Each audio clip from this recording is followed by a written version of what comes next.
Welcome to Fairfield Public Access Television and Fairfield in our series, Fairfield 25th on the 25th. With me today we have special guests Terry Klein, Kent Rice, and Kathy Peck, all veteran RAGBRAI riders.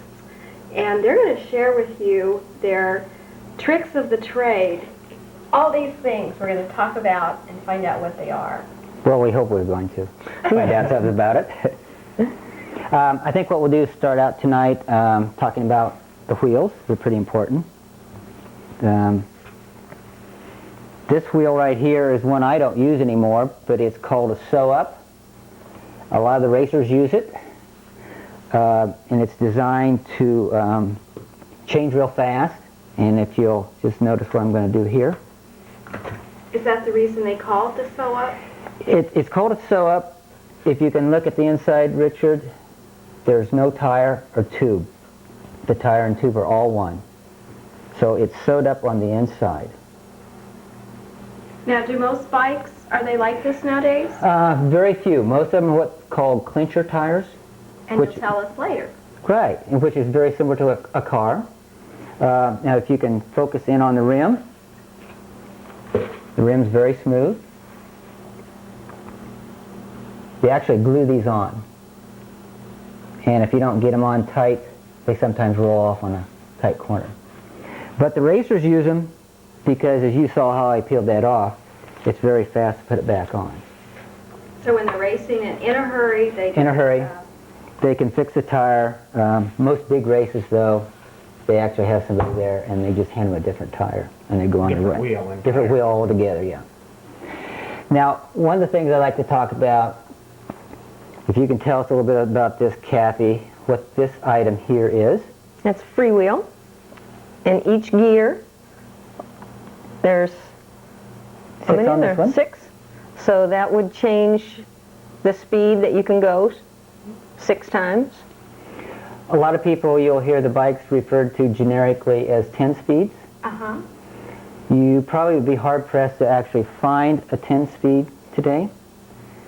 So the combination of the Freewheel on the back, 6 sprockets, with a combination of the sprockets on the front of the bike, you multiply those and you get the number of speeds you have. Okay. So now my bike has 6 back sprockets and 3 front sprockets, so I have an 18-speed.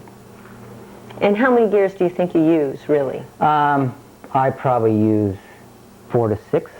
Yeah. So where would it be if you're going up a hill? Can you tell me that? Okay, the gear ratio is on the back, the larger sprocket, and on the front, the smaller sprocket makes your easy gear. You know, I think that's something I've never figured out when I'm riding my bike. I just keep moving it around. And I don't know what I'm doing. Well, and we see a lot of people riding real hard and they're rocking back and forth, and you know they're riding in a high gear. Mm-hmm. And they should be riding in a lower gear. Well, the idea would be that you'd always be able to spin the pedals at the same speed just all the time. And if you're going up a hill, you would be spinning at that speed, but you would be going slower. Okay. And then if you're going down the hill, you would still be spinning at that same speed, but then you'd be in a different gear, so your wheel would be going around faster. Okay, and you'd be going faster. But it'd put the same pressure on your legs and your knees all at the same time. So you actually have a cadence. Okay. That fits you. Now I know, like myself, I used to do a lot of bike riding when I was little, and then, you know, when my kids were little. But now it seems like things have changed a lot. Is it more serious? Maybe people know more about it. They're more safety conscious. Sure, and I think the equipment's come a long ways. The equipment's more sophisticated, and it's like it's always a new toy. Everybody wants a new toy, and no kid is even satisfied with a 1-speed bike anymore. At 6 years old, they want to go and change gears. So most bikers on RAGBRAI have geared bikes. Right. Well, not mountain bikes, anything like that. There will be a lot of mountain bikes. We will see a lot of mountain bikes. Yeah, out of 10,000 people, there's 2 bicycles that don't have gears. Okay. I mean, at most, maybe 4 or 5, you know, they're all 12 speeds, 18 speeds, 21 speeds, something like that. Helmets. Now, when I used to ride, I never used a helmet. My kids never had helmets, and I was thinking about taking up riding again with all this excitement about RAGBRAI coming, and I was thinking, do I need to go get a helmet? Sure. You, Just to ride around town, I need a helmet. I don't even go to the post office without my helmet on. Really? No. It's like putting your shoes on. I mean, it's so silly not to have it on your head.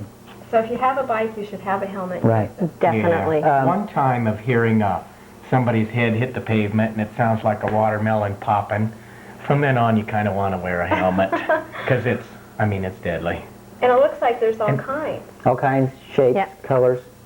And anymore, they're made so lightweight that That looks like styrofoam. It is styrofoam. it is a high-impact styrofoam that won't break if you smash it on the pavement. If I smash this right here. Now, the casing can crack for different reasons. Like a little wreck right there. Tell that story, Catherine. Well, there was a tent stake that I wanted to try pounding in, and I used my helmet, but it didn't ever go through. But it did. So you're lucky you had that on. I won't ask anymore. Maybe you didn't have it on. Well, moving right along. Oh my God. Notice the holes in it. Those are Air hole? air vents to keep you cool, and or places for small bees to get in. Oh, bees. Do you have bee trouble? Only once in a while. No. Even worse, blackbirds are probably the worst. You ride down the road and they're always, they must have their nests right in the ditch or on the poles. I don't know where they are, but they're always dive bombing. When They they like see all these bikers. Yeah. Sparkly things. Yeah. And most helmets are sparkly of some sort, and they dive bomb you. Now, So that's helmets. shoes. I never thought of, do I need special shoes? Not necessarily. Why don't you pick this other shoe up? Are they different? Oh, they are different. Okay. Now, these are called SPD pedals, and this is actually the pedal from the bicycle, and those are clipped in. With these clips right here. So when you get on your bicycle, they're hooked onto your shoes. Right. Yeah, they just twist in just like kind of like downhill skiing. Skiing. How that snaps in. Okay. And the purpose of this is that before the upstroke of your foot, you're not getting any power. So you can pull up on it. So now you're pulling up.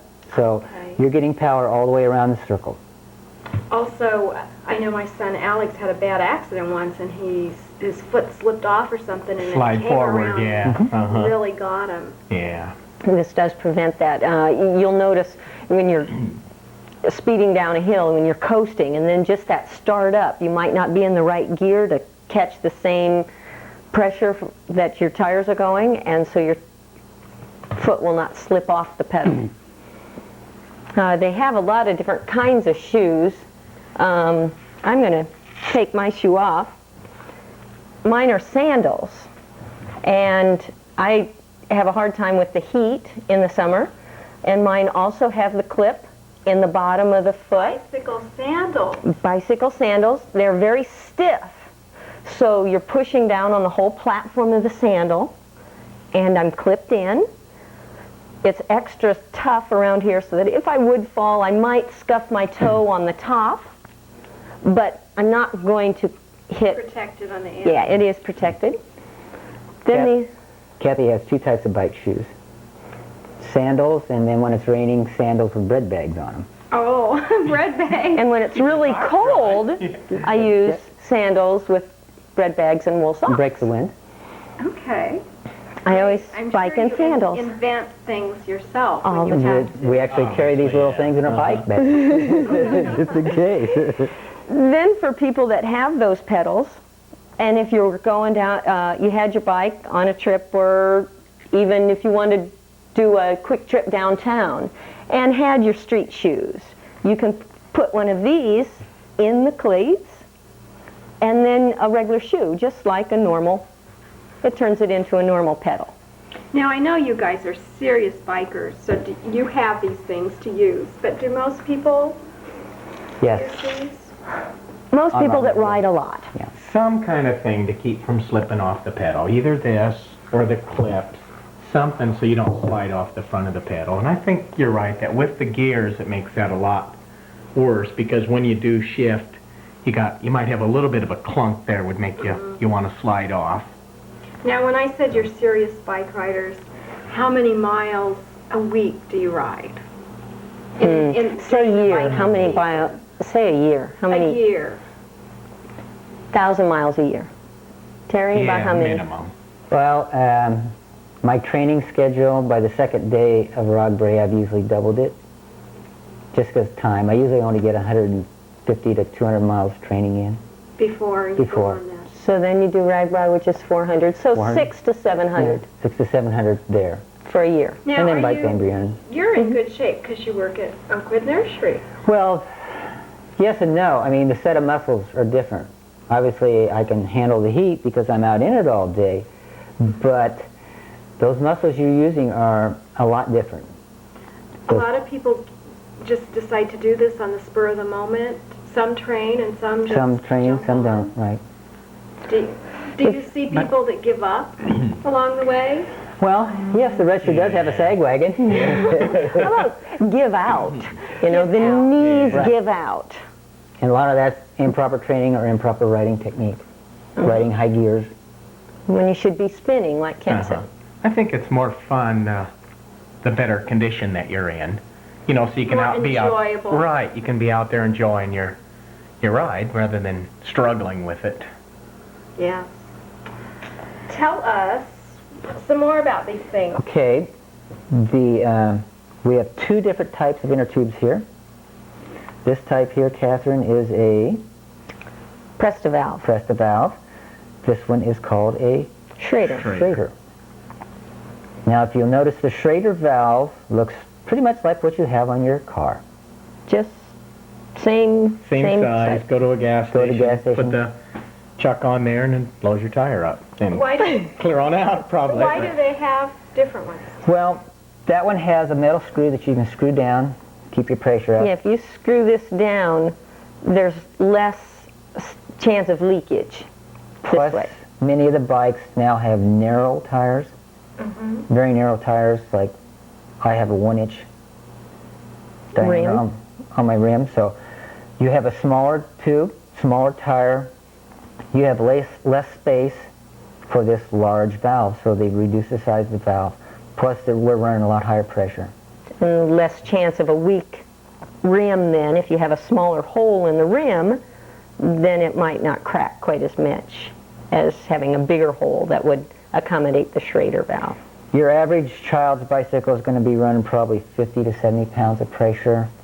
Most of the touring bikes are going to be running 90 to 150 in some cases. Yeah, ours on the Tandem runs 120 pounds of pressure.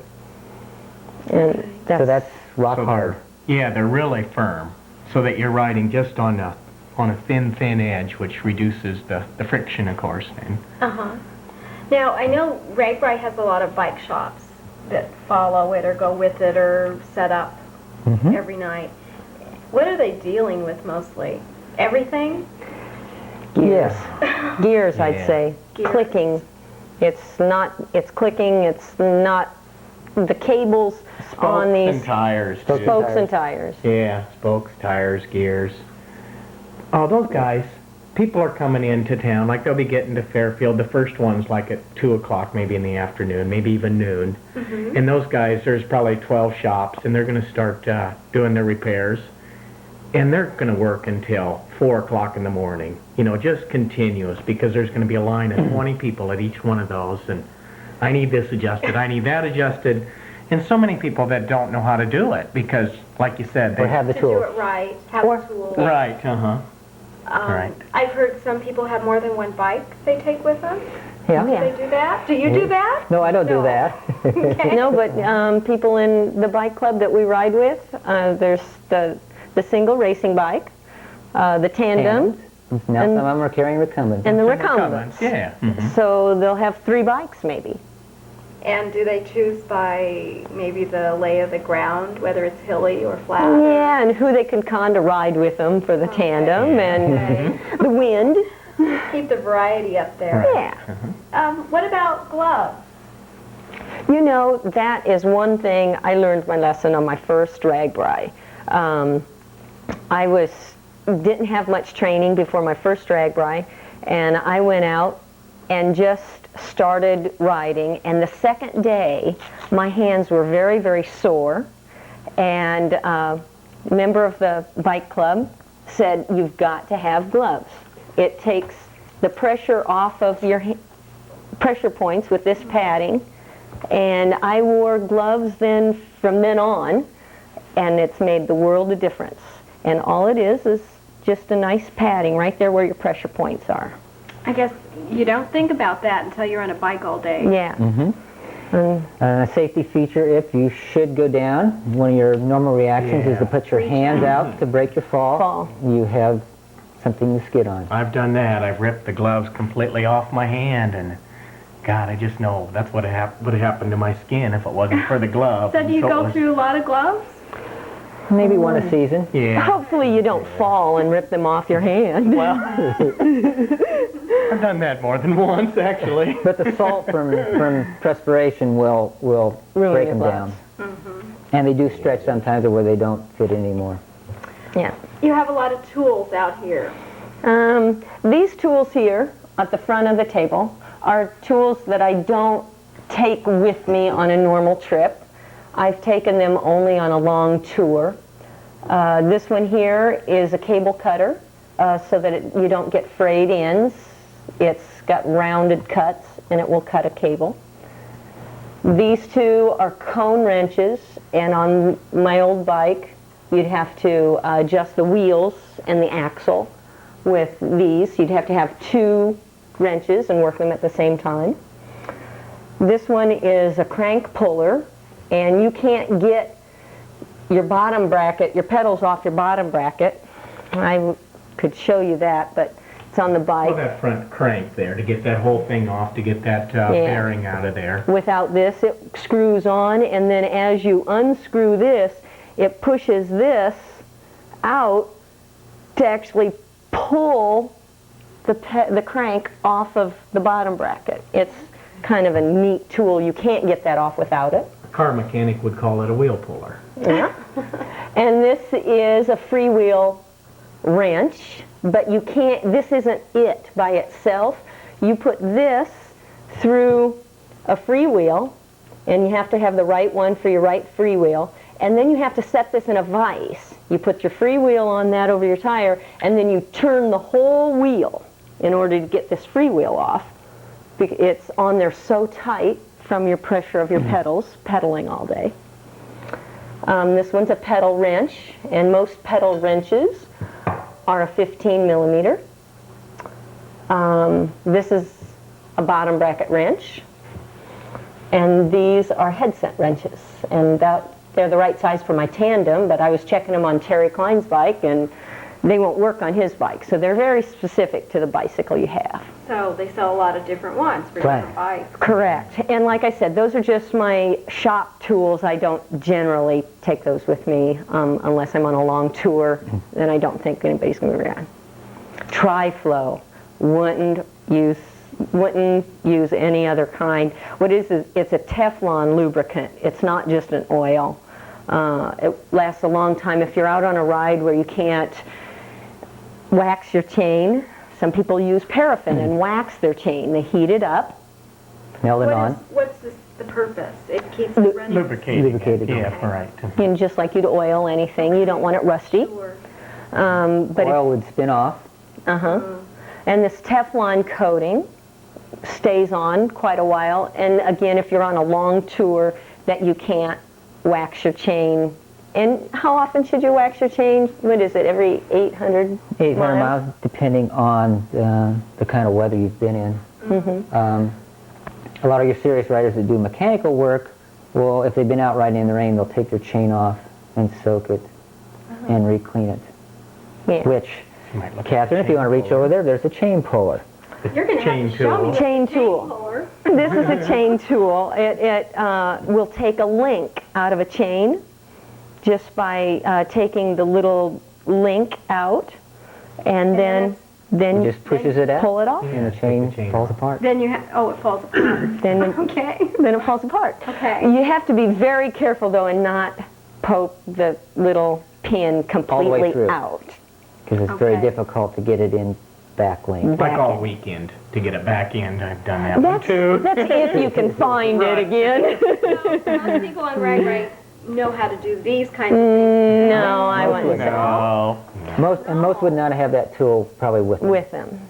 I've been on Most of them a go buy their bike, get on it, ride it until it doesn't work anymore, then need go a to the bike bike shop and have it fixed. And Yeah. then for next year, or Right, the year uh-huh. after. Mhm. Talking about how many years have you ridden RAGBRAI, Terry? If I make it this summer, it'd be 24. 24, so you have ridden. I started when I was in elementary school. you liar.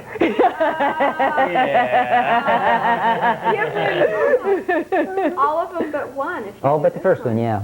Wow, That's cool. that That is that's neat. pretty. And both of you? I thought I'd done a lot at 12, but 12 is a lot. Yeah, and I think I've done just right at 12 as well. Now, an interesting feature I have to mention here is that you two were married on a bike trip, not RAGBRAI, RAGBRAI. but a bike trip. Yeah, we didn't do RAGBRAI, in fact, and did a southern tour. A southern tour and planned to get married. well, it was sort of planned. I mean, You didn't know about it, but I did. Okay, maybe that would be That's another show. story. Okay, what is this thing? That is a spoke wrench. Like this one as Both well. of these are spoke wrenches. If Can you're, you pick up the numbers on this one? It will take many different sizes of spokes. And this is what? And this size? This is one specific for the spokes on Terry's bike. Now, I don't know what to do with it, but that's okay. well, you know what the spokes are, Terry, right? turn that wheel up. On the tire, on the wheels, I'm sorry, there's every spoke has a nipple right here, and that has flat edges that the spoke wrench would fit on, like For this, taking it off Or adjusting tightening. it. These have to be a certain tension to keep it in keep the your wheel right true. trueness. and you know. can tell when it's not. Oh, yeah. Yeah. Yeah, you can. It wobbles. It wobbles very much. If it's not true, it'd be pulling, like one would be pulling this little section of the rim over here, and you'd be going down and go and hit the brake. And you hit the brakes, and then it's a lot harder work. So I'll take your word for it. I don't know if I would know it or not. They're hard to adjust, and you about have to put them in a truing stand, which is a special stand that you'd put that wheel in, and then spin it and see if it looks like it's true, and then if it isn't, then you'd stop it and adjust that spoke a quarter turn or half turn, and then spin it again and find another spoke. And for me, it's going to take me a day to do that. For a bike shop, it's going to take them 10 minutes to do it, you know, because they do it all the They time. have But you know, these are all real technical type tools. The main tools that people have and should have are tire changing tools and lights. And tire changing tools, you'd need a patch kit. These are just like regular tire irons almost, Only they're plastic. and they're plastic. And you can put this under the rim. In fact, get this under your tire. Get and it started. Just take it right Pull your on tire off the off. rip. Now that you show me, I can see where that's what it does. And then everybody has to have a patch kit, and it's the same glue and And these are used a lot. yes. That is probably, you will see a lot of people sitting on the side of the road, either Using- waiting for a repair van to fix a tire, or they're repairing one themselves. Selves. So this is something you carry. Right. Always. They're in the bike Always. bag, yes. One thing that I always have to do every year, since I leave my bicycle in the garage and it freezes, is buy a new one every year, because if you let your glue. freeze, then it is no good. I wound up on the edge of the road with my thumb out because my glue was no good. Oh. And then the other thing are lights. If you go out even after dusk, you should have lights. Terry has this kind of light. This is a strobe, just like Catherine's. Catherine will turn hers on. You can see that a long ways, and especially at night. Now these are usually attached to your bike? Well, attached to the bike. This one is does have a nut on it, and I put it on my bags. Okay. And But this one Terry- has a clip on the back. So I can clip it on an article of clothing, On your belt. on the back of my bike bag. Something, and this one's different. And there are other kinds of lights. This one is often, or is strapped either on your arm, just with Velcro, and then is placed on your arm, and it's a very bright strobe, and it's as bright as the strobes you see on school buses in the fog, that strobe that's up on the top. It's very bright. I don't know if that camera is not a good thing, but you can tell it's bright. And this is the first one that really was used, and people called it a belt beacon. And that's for that very reason. It was hooked on the belt, and a caution yellow light. I know that's something I always worried about my children is they would go out before dark, not come home, and they're on their bikes, and I'm thinking, do they have a light, and can people see them? And I think that's really important. It happens so many times because you go out after work and you head out with the wind, so you think it's, oh, this is going great, and you're just riding along good guns, and then the sun's starting to get low, and then you decide to turn around, and you're a little bit tired, and then the wind hits you in the face, and then you're there after dark. And it takes a long time. Yeah. And these are so inexpensive. And Less than $10 for most of them. yeah, That looks like something parents should get their kids. Yeah. this one, And the battery's good for, what, we've had these for 3 or 4 years on, AA batteries, because that blink, blink, blink doesn't use up as much juice as a steady burning light. Now, for the most part, people on RAGBRAI won't be riding at night. Early morning when they take Well, off for the in most car? part, the majority won't be riding at night. But yeah, there will be a lot of people on the road still late at night, late at after night. dark. There's a lot of people Coming in? coming in. Oh, yeah. That's something that drivers need to be aware of on RAGBRAI is even after dark, there's bicyclists out there riding, coming in late. Maybe they got held up, they were having fun in that last town or 2 towns back, and it got away from them. Like Kent said, they didn't realize they were that tired. Not all of them are prepared with lights, so you might not see them. So as drivers, that's one thing I'd like to ask you, is to be cautious with the bikes that are left on the road late. And not all of them may be smart enough to be wearing light clothes like Kathy and Ken are. Right. I mean, that's a real plus, and that's, that's kind of common sense whether you're a jogger or just walking Right. at night. Well, I'm glad we mentioned this because I was assuming, everybody will be here before dark. I don't Not think so. No. And when they leave in the morning, is it dark? Dark then as Some of well, them? yeah, right. Okay, so Some they at 4 o'clock in the morning, Be yeah. looking for these things. Mm-hmm. Yeah. So this is my favorite tool. This is my little computer that I use and keeps track of everything that I do.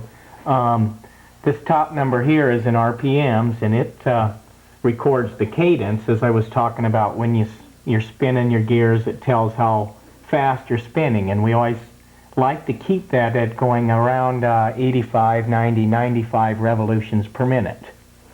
And if it's starting to drop below that, then we know that we're working our knees too hard and we're going to tire too much. And if we're running up to 100 or 105, then we know we're going to start bouncing and losing energy that way too. So it's good to keep track of that.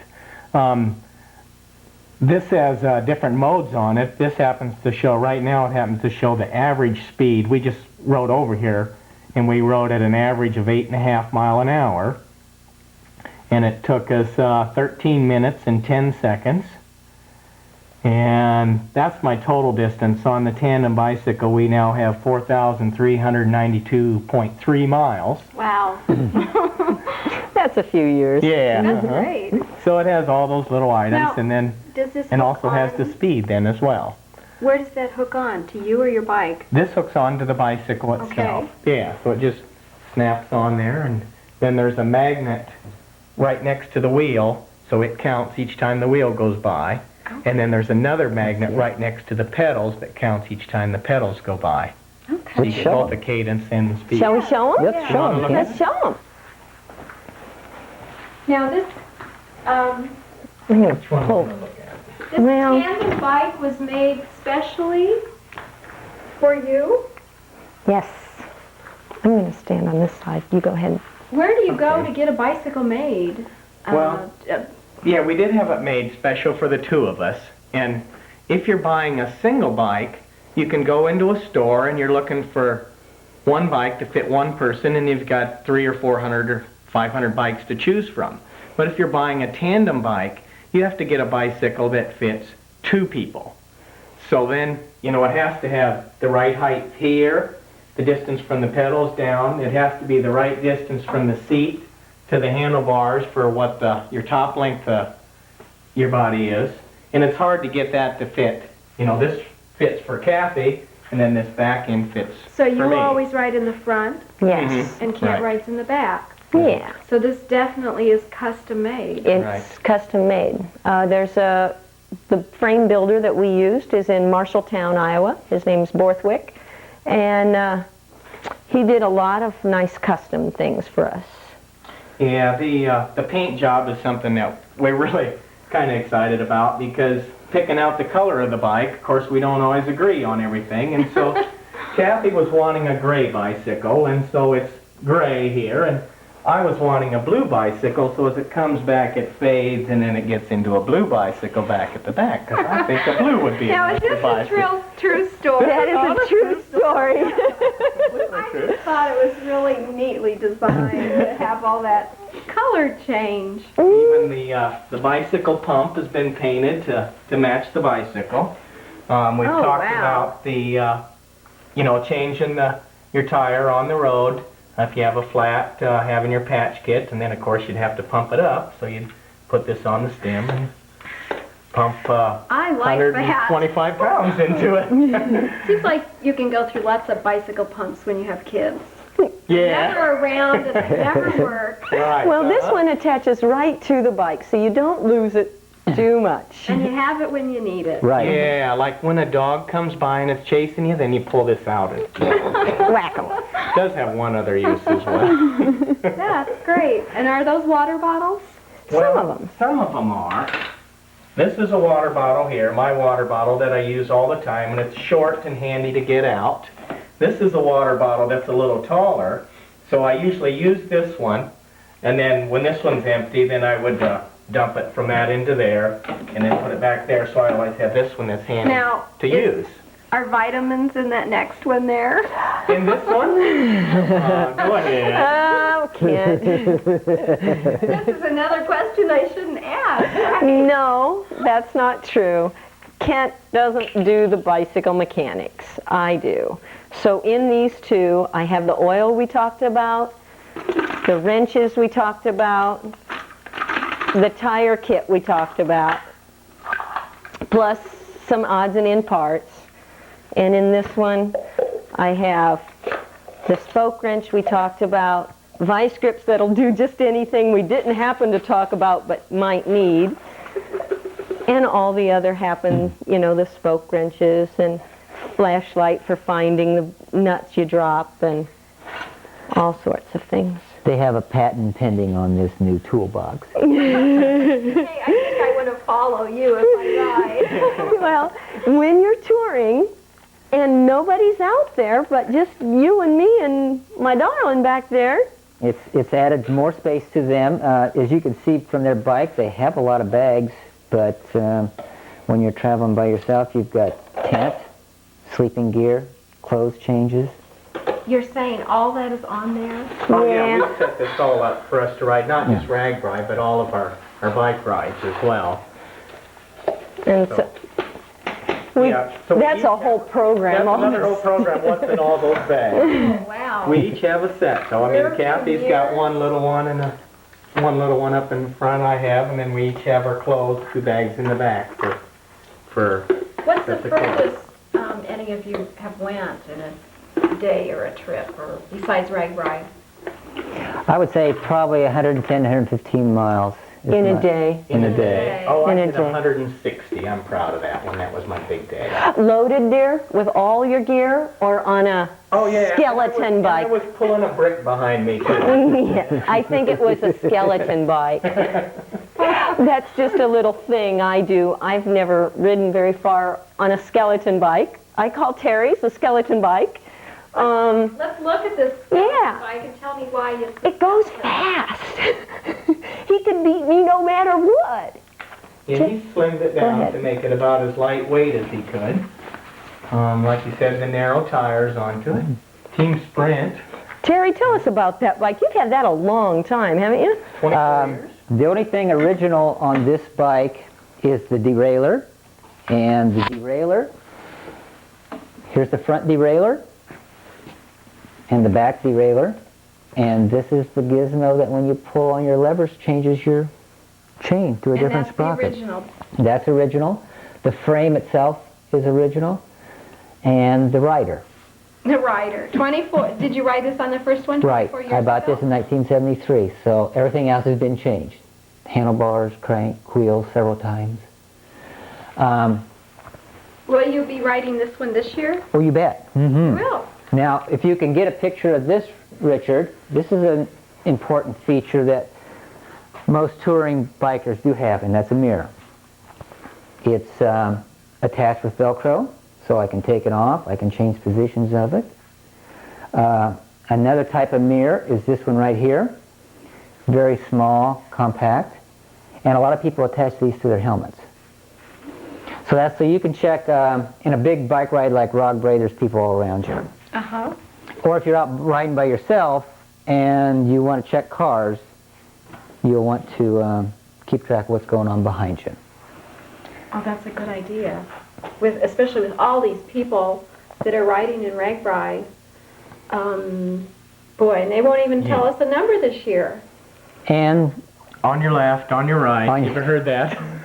No. That's some of the code as you're riding. If you're coming up Giving a behind warning. somebody, yeah, it's like blowing your horn, and you'd say, I'm on your left, means I'm going to pass you on your left side. Or I'm on your right, means I'm going to pass him on the right side. So it gives that biker in front of you a warning that you're coming by. and to hold, for them to hold steady, sometimes you have to say, your other left, Well, because you get left because you and say, right. I'm on your left, and then what do? They move left in front of you. So it's Are there any other things that... Car like up, that? car back. A lot of communication between the bikers and rumbles. rumble strips. What is a rumble? Does anybody know? I don't know. You don't know what a rumble is? I didn't think she'd know. Well, she would find out the first time she did the rumble strips. The rumble strips, when you come up to a stop sign for your car, and it goes boom, boom, boom, boom, boom, boom, boom, and warns you of the Okay. stop sign. Usually a If you're set in of a three. car, I mean, it wakes you up. If you're on a bicycle, it really annoys Definitely you. wakes you you up, yeah. So if you go across them, and then you would yell rumbles, which would warn everybody else behind you that there's rumble strips coming up. Or if we go down a hill, and then there's gravel at the bottom, you'll hear it all the way up the hill. Gravel up! Gravel! And Loose then gravel! and then everybody just says it all the way up the road for, you know, a good half mile sometimes. So it sounds like bikers are really considerate of everyone and warning and being helpful. No, They are. Yeah. That's one of the biggest things I think that makes RAGBRAI a success, is that bicyclists in general are considerate people. So we're really looking forward to having them come to Fairfield, I think, and to have you share all your helpful hints in our planning. You've been a big help in that, telling us what we should and shouldn't do and what to look for and giving us all kinds of ideas. What will you be doing the day that they're here, since you live here? Are you going to be hosting guests? I'll be riding. Yeah, we'll be out You'll there. be out riding. Right. The bike club that we belong to will be staying here with me. 50 to 60, we don't know. Whoa. Overflow in people's backyards. So I don't know if they'll come across town to where I live, but Uh-huh. You'll start at what, 7:30 in the morning? 8 What time o'clock in do the you- morning? 8, 8 o'clock? 8:30. And we'll start about 10 in the morning after having some breakfast in, I guess that's Bloomfield the night before, Yeah, right? Bloomfield, we always give them a little bit of our Yeah, money before we leave, you know. Morning. Because see, Kathy pedals a lot faster than a normal bike with Kent on the back end there. Man, if I just can't quite make it up that hill, it's, come on, darling, and he kicks it in and takes me up that hill, and Is it harder Pretty happy. doing it? Are you going to ride on a tandem? Oh, yeah. Is it harder to do that? Well, I think it's again that you always put the same amount of energy into it. You always pedal the same speed, so you're putting in the same amount of energy, but you get there a lot faster. we go So, fast. Yeah, the tandems are quick. We can, well, our record has been 52 mile an hour. Downhill. That was on our wedding trip. That was in the mountains in North Carolina, I think, and it was about a 2 or 3 mile stretch downhill and fairly straight, you know, so you didn't have a lot of switchbacks. And that was fast enough. A little I scary. think so. Something, I know our cameraman's getting tired. Let's take a tiny break and reset the camera. Well, thank you, Terry, for sharing the tricks of the trade with us. And Glad to have you. Kent and Kathy, I don't know what they're doing, but they're on their bicycles, and it looks like they're leaving us, so we're going to have to do another show another time. You have to be at work in the morning, Kathy, so don't go too far. Well, I'll try. Kent, are you ready? I think I'm ready. Okay. Up? I got it ready. Okay. Ready? Rock it. Go. There we go. Bye. It's been nice talking with you today. And they're off into the sunset. There, Kent. Got it. On the go. I believe we're done. We gotta stop there. Into the woods.